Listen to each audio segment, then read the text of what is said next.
Dari beberapa drama yang aku tonton ongoing, Vincenzo ini paling aku tunggu setiap minggunya.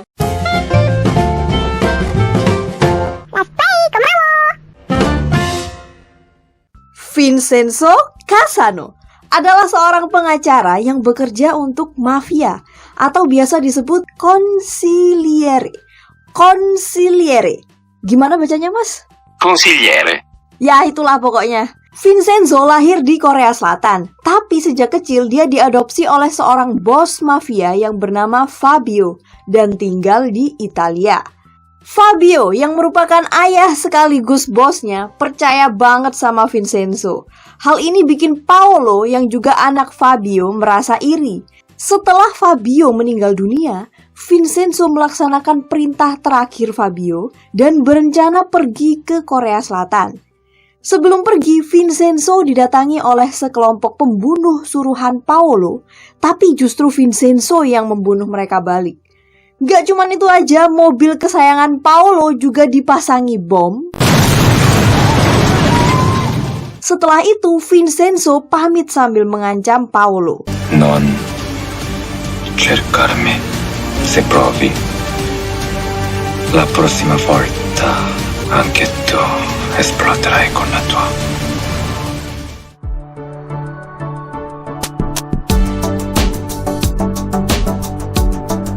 Akhirnya sampai juga.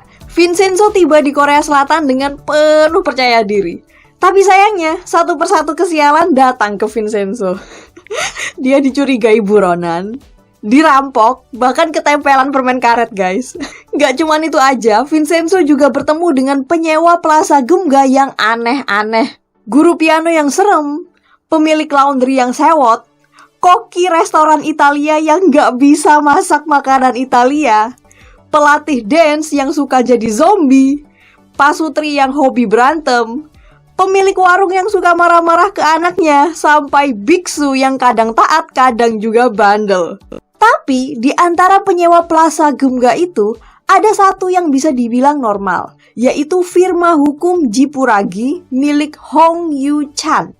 Hong Yu-chan adalah pengacara yang tulus mendampingi orang-orang yang lemah meskipun mereka bakalan kalah di persidangan. Oke, dari tadi aku jelasin tentang Plaza Gumga, tapi apa hubungannya sama Vincenzo? Jadi gini ngap, Vincenzo datang ke Korea Selatan ada tujuannya, yaitu merobohkan Plaza Gumga. Hal ini karena di bawah bangunan itu ada ruang rahasia yang menyimpan bertonton emas dan pemiliknya sudah meninggal. Yang tahu keberadaan emas ini hanya Vincenzo dan pemilik gedung. Maka dari itu mereka bekerja sama supaya bisa ngambil semua emas di ruang rahasia itu. Rencana Vincenzo adalah mengusir penyewa, merobohkan gedung, dan ambil semua emasnya. Tapi prakteknya nggak sesederhana itu, Hyung. Penyewa Plaza Gumga gampang curiga dan susah banget disuruh pindah. Selain itu, ada perusahaan yang bernama Babel memaksa ingin membeli gedung Plaza Gumga untuk bisnisnya. Babel bahkan menyekap keluarga pemilik gedung supaya dia bisa menandatangani surat jual beli Plaza Gumga. Babel adalah perusahaan swasta yang saat ini dipimpin oleh Jang Han-so. Babel punya beberapa anak perusahaan di bidang yang berbeda, di antaranya konstruksi, kimia, dan farmasi. Untuk menjalankan bisnisnya, mereka banyak melakukan hal-hal ilegal seperti menyekap, membunuh, bahkan memproduksi sesuatu dari bahan-bahan yang ilegal. Karena sudah berhubungan dengan Babel, sekarang Vincenzo juga berhubungan dengan Hong Cha-yong. Hong Cha-yong adalah pengacara dari firma hukum Wusang yang menangani kasus Babel. Dia adalah orang yang ceria, gak bisa diem, dan kemana-mana ditemenin sama anak magang di kantornya yang bernama Jang Junwoo. Hong Cha-yong juga merupakan anak kandung Hong Yu-chan, tapi mereka berdua punya pandangan yang bertolak belakang. Seperti yang aku ceritain tadi, Hong Yu-chan suka membela orang-orang yang lemah. Tapi kalau anaknya, Hong Cha-yong, dia maunya kerja sama orang yang kasih dia fasilitas dan bayaran besar, meskipun mereka adalah pihak yang salah. Hong Cha-yong dan firma hukum Wusang akan melakukan berbagai cara agar kliennya menang di persidangan. Karena mereka ahli dalam memanipulasi dan punya banyak power dari orang dalam kejaksaan. Mirisnya, sekarang ayah dan anak ini sedang bertarung di persidangan dengan membela pihak yang berbeda. Hong Yu-chan membela korbannya Babel dan Hong Chae-yong membela Babel.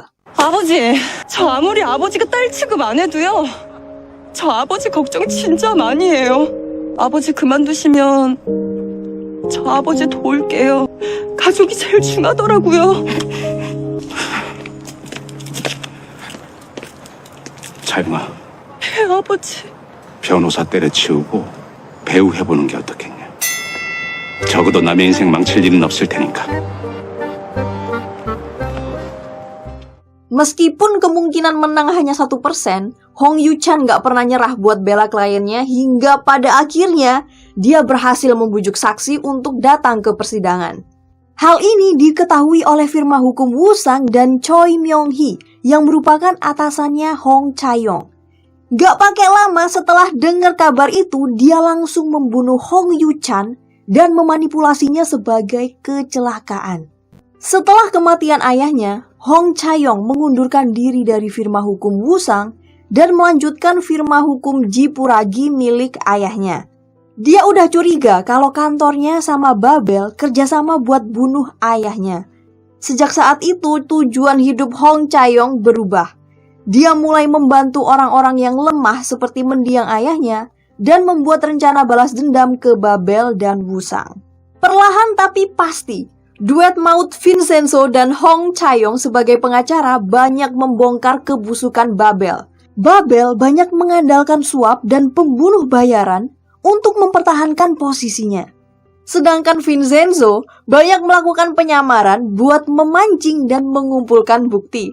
Mulai dari nyamar jadi homo sampai jadi dukun. Serius, yang nyamar jadi homo itu lucu banget, astaga. 난 네가 잘못되는 게 정말 싫어서 그래. 태호! 난 괜찮아. 날 위해서 한 말이잖아. 아니야. 그래도 약속은 약속이야. 나 따라오지 마. 태호! 따라오지 마! 따라오지 마. Gak hanya itu aja, lama-lama Vincenzo juga menyadari bahwa pemimpin Babel saat ini bukanlah pemimpin aslinya. Dia hanyalah boneka. Lalu, siapakah bos Babel yang sebenarnya? Bisakah Vincenzo memenjarakan bos Babel itu? Pertarungan antara Mas Vincent dan Mbak Chae-yong melawan Babel dan Woo-sang ini berlangsung panjang dan melibatkan berbagai pihak. Mulai dari kejaksaan, Badan Intelijen Negara sampai penyewa Plaza Geumga. By the way, ngomong-ngomong soal Plaza Geumga, lama-lama identitas asli penyewa di sana terungkap loh. Mereka bukan hanya sekedar sewa tempat buat bisnis, tapi punya profesi lain yang mengejutkan. Menariknya, mereka juga udah dengar informasi soal emas. Lalu gimana nasib emas yang ada di bawah bangunan Plaza Geumga? Apakah Vincenzo berhasil mendapatkannya? 여기가 이탈리아였다면 너희는 지금쯤 아무도 모르게 포도박 거름이 됐을 거야. 난 이 쓰레기 같은 짓을 절대 용서하지 않을 거야. Dari beberapa drama yang aku tonton ongoing, Vincenzo ini paling aku tunggu setiap minggunya. Openingnya mantep, latar tempat Italia dan to the point soal kehidupan mafia. Jadi langsung ditampilin kemewahan dan dibarengi adegan kejahatan dan balas dendam. Drama ini perpaduan kriminal, hukum, action, dan komedi yang mantap. Plot twistnya juga nggak bikin terlalu mikir, tapi tetap mengejutkan. Terutama rencana-rencana Vincenzo untuk menang ngelawan Babel.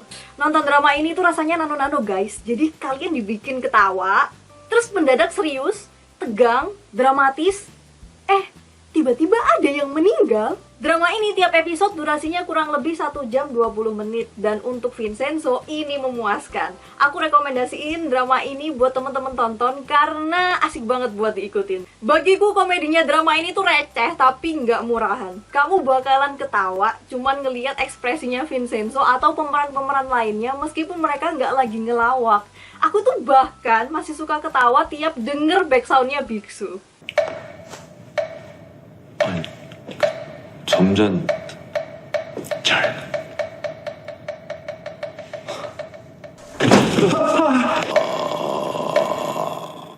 Dari segi acting, Song Joong Ki luar biasa. Dia emang suka ambil proyek yang karakternya beda-beda. Karakter Vincenzo Casano yang diperankan Song Joong Ki ini misterius, tenang, tegas, cerdik, humoris, dan tentu saja tampan. Di sini dia nggak banyak ngomong, tapi tiba-tiba bisa romantis, dan kalau lagi marah kayak orang kesetanan.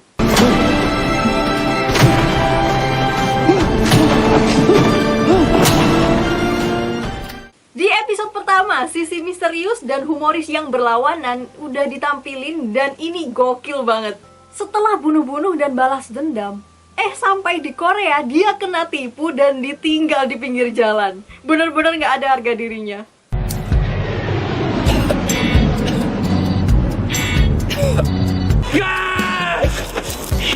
저렇게 브랜드 때 맞죠? 로츠로 타치 실렌시오 깨끗하다. Well, ini karakter pemeran utama yang unik dan menonjol. Dia nggak sepenuhnya baik karena pekerjaannya sebagai consigliere mafia. Tapi kalau dibilang jahat, nggak juga. Selanjutnya John Yo-bin. Ini pertama kalinya aku nonton dia dan aku terkesan. Aktingnya bagus, bawel sama ramenya karakter Hong Cha-yong itu kayak nggak dibuat-buat, ngalir aja. Selanjutnya yang aku suka dari dia adalah chemistry-nya dapet banget sama Vincenzo. Gak gampang loh buat nyatuin dan nampilin chemistry yang klop banget, terutama kalau karakter lawan mainnya itu pendiam kayak Vincenzo. Selain itu aku juga suka outfit-outfit yang dia pakai, formal tapi modis, jadi nggak kaku gitu loh dilihatnya. Dan ini cocok dengan karakter Hong Cha-yong. Kemudian Taekyeon, waktu aku cerita sinopsis tadi aku nggak terlalu banyak sebutin karakter dia ya. Aku takut aja nanti yang belum nonton jadi terlalu banyak kena spoiler dan akhirnya waktu nonton nggak seru. Yang jelas karakter dia penting banget di drama ini. Di sini Taekyeon acting dengan dua kepribadian yang bertolak belakang. Di awal-awal episode itu aku mikirnya gini, ini orang kayaknya bakalan jadi badut deh di drama ini. Maksudnya adalah yang bagian lucu-lucuan gitu, biar nggak tegang. Tapi ternyata dia sadis juga, men. Emang nggak salah sih kalau banyak penonton yang bilang dia itu psikopat. Tapi justru karena penonton itu kesel dan gemes sama dia, berarti dia berhasil bawain karakter Jang Junwoo dengan baik. Ingat ya guys, sengeselin apapun Jang Junwoo, yang paling gak ada akhlak itu si Tante Zumba alias Choi Myung-hee. Kelebihan lain dari drama ini adalah karena wajah-wajah pemeran pendukungnya itu gak asing bagi penonton. Terutama aku yang suka nonton drama Korea. Wajahnya itu familiar gitu loh, jadi gak butuh waktu lama untuk penonton mengenali karakternya satu persatu. Selain itu, acting mereka itu solid, terutama penghuni Plaza Gemga. Ya ampun, aku ketawa banget nonton mereka. Sejak episode pertama itu udah kerasa banget chemistry mereka sebagai tetangga. Tiap orang punya ciri khasnya masing-masing, gak tumpang tindih, dan porsi ceritanya pas. Dari segi sinematografi, kalau gak ada beritanya, aku bakalan gak sadar kalau adegan Vincenzo di Italia itu full pakai CGI. Serius, aku kira mereka itu syuting di Italia, Hyung. Kemudian direkayasa cuman bagian yang bakar-bakar kebun itu. Tapi ternyata semuanya green screen. Oh my god, keren banget. Aku juga kasih apresiasi khusus untuk entah sutradara atau pengarah gaya lainnya. Aku kurang paham tentang kru produksi. Yang jelas, detail dari adegan-adegan drama ini tuh kayak dipikirin mateng-mateng gitu loh. Komedi tapi menegangkannya dapet. Jadi berkesan dan terngiang-ngiang gitu loh. Rating drama ini meningkat hampir 2 kali lipat dari penayangan perdananya. Rating terendah ada di episode pertama dengan 7,6% dan rating tertinggi ada di episode terakhir dengan 14,6%. Hal ini menjadikan Vincenzo sebagai salah satu drama dengan rating tertinggi sepanjang sejarah TVN. Wah, kayaknya selama review aku ngomong yang positif-positif aja ya. Tapi memang Vincenzo ini sekarang jadi salah satu drama favoritku. Setelah nonton Vincenzo, aku jadi penasaran sama drama The Fiery Priest. Karena penulis naskahnya sama dan banyak yang bilang itu dramanya juga bagus. Bahkan mereka bilang bagusan itu daripada Vincenzo. Jadi aku penasaran, aku pengen nonton. Tapi nggak tahu kapan. Karena banyak drama ongoing. Dan banyak review drama yang belum aku bikin. Oke, gitulah pokoknya. Terima kasih udah nonton videonya sampai akhir. Dan kita ketemu lagi di video selanjutnya.